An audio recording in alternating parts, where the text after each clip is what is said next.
Imagine you're 95 years old, you're on your last breaths, you're on your deathbed, and you've spent the last 60 plus years working your butt off. You've taken time away from family, from friends, to build whatever it is that you want to build. And then you're laying there, you're alone. Maybe everyone that you know has gone and left you. You're sad to be departing them, and you ask yourself, was it really worth it? Was all the time that I spent, all those hours, all those missed time with friends and family, was it all worth it in the end? Maybe you have something to show for it. Maybe you have some nice houses, you have some nice cars. You still ask yourself the question. If you look at it from this perspective, where you're counting the dollars, you might tell yourself no. But I ask you to look at work for the sake of the work itself. Understanding this is fundamental to keeping you motivated in the difficult times. We want to be the CEO, we want to have the office, but we don't understand that those things are a byproduct of the work that we do. When you look at every single hardship and every single sacrifice that you make as an opportunity to gain something rather than lose something, it changes the way that you look at work. For me, my work has become who I am, not in my identity. I don't identify as a CEO or as a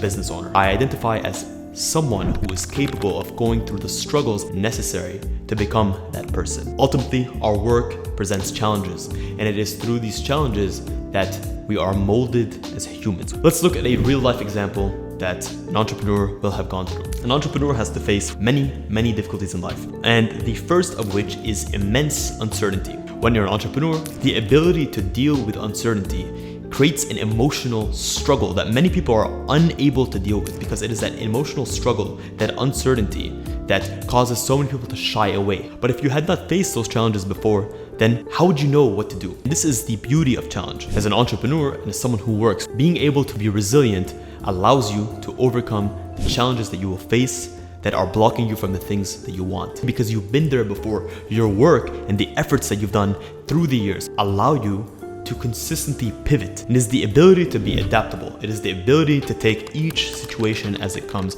without any attachment that forges a winner's mentality. And what that mentality ultimately does is it builds a mindset of problem solving. You look at each problem and you say to yourself, I've been here before, and I've made decisions that have allowed me to solve this problem. So I'm going to solve it again. I can take on the challenge. I'm up to the task. Why?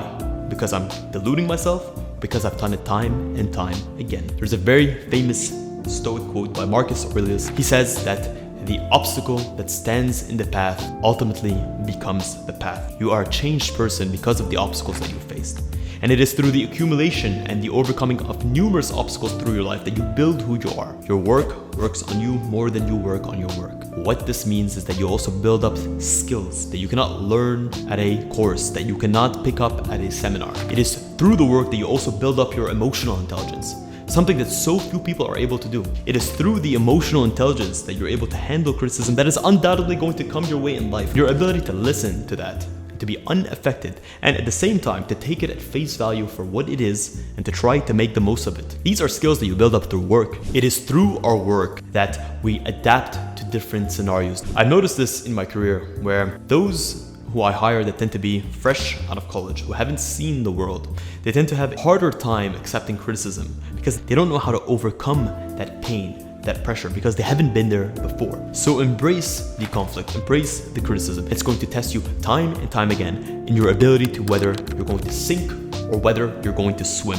Your work puts you in contact with people that can guide you. He who is unwilling to listen to the experience of others is a fool without even knowing it. The lack and the inability to listen is in and of itself a weakness. There's no need to repeat the failures that you're seeing when you can learn from those failures and you can maximize on the experiences of the hundreds of people that you're going to come across in your life. Your work works on you more than you work on your work, and it will do it from today till your last day. So if you can control nothing but yourself and your work, then you control the things you can, and you allow them to manifest in their positives in the way that they will. Use this to your advantage. The next time you're feeling unmotivated and you don't want to do what you don't want to do, and you ask yourself, what is all of this for?